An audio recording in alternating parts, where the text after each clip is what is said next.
All right, for the last video in this section, we're going to talk about empty number lines. And I know right away that sounds funny, right? Empty?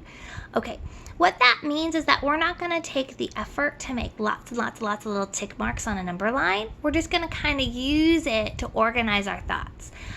So, for example, let's say I wanted to do 45 plus 23. Okay. All right, so what the empty number line says is it basically says that you're going to start at one of these numbers. So we're either going to start at 43 and move up 23.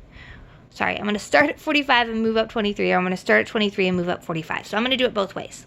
So here, what I'm going to do is if I start at 23, the idea is that I want to add 45. Well, 45 is saying that I need to add 4 10s, or 40. And I need to add 5 1s.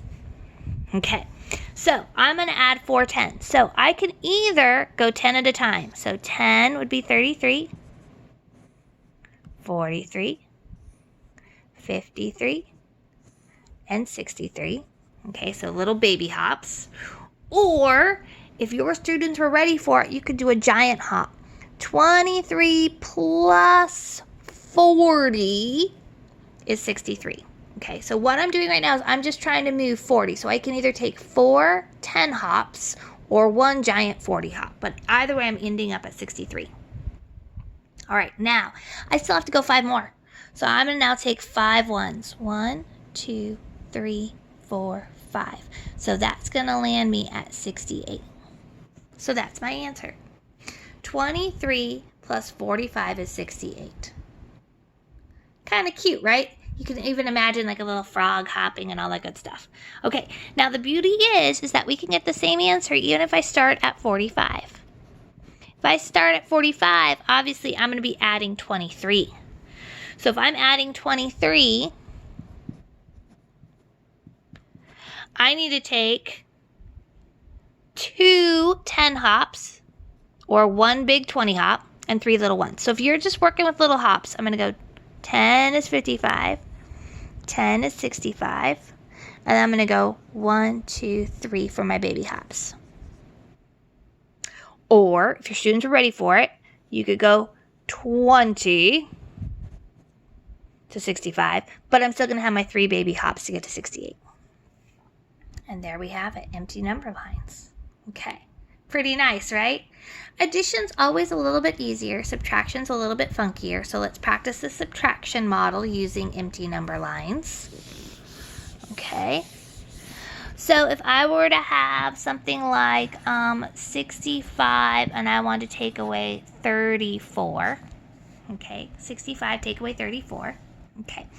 When you are doing subtraction, you always want to start with the top number, okay? So we're going to be on our number line at 65, and notice I wrote it on the right side because I want to go backwards, right? So when we're subtracting, we're going to hop backwards, okay?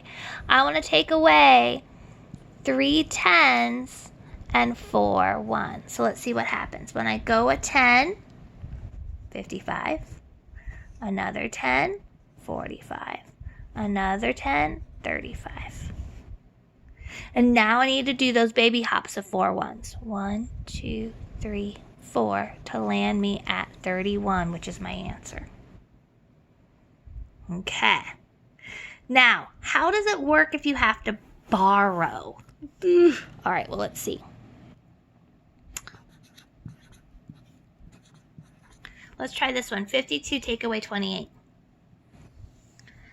All right, so I'm going to start over here at 52. Okay, now 28 means that I need to take away 2 10s and 8 1s. So let's do those 2 10s.